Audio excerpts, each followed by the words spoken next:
እንደዛው ነውና ምን ተለወጠና እነዚህን ሐሳቦች ቀየሩት? ብዙ ለውጥ አለ እንጂ ከፕሪቶሪያ በኋላ እኮ አብይም መንግስትም የሰላም ቃል ብቻ ሳይሆን ፕራክቲካሊ የዲፕሎማቲክ ኮሚቴውን ኢንጌጅ ያደርጉ ነበር። እኔ በፕራክቲካሊ የማውቀው ነገር ነበረ። በተቻለ መጠን ነገሮችን በሰላም የመፍታት ፍላጎታቸው ይታይ ነበር።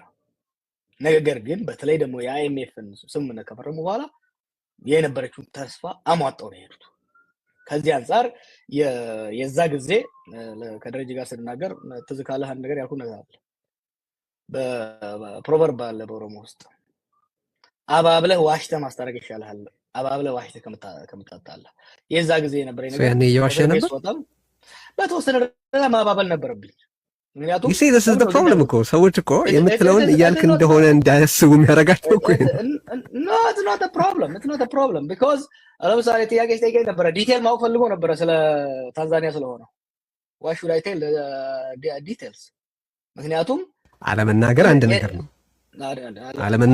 ነገር ነው ግን ያልከው መሆኑን ለመቀበል ሰዎች የሚቸገሩበት ምክንያት እሱ ነው ልልህ ነው። ግን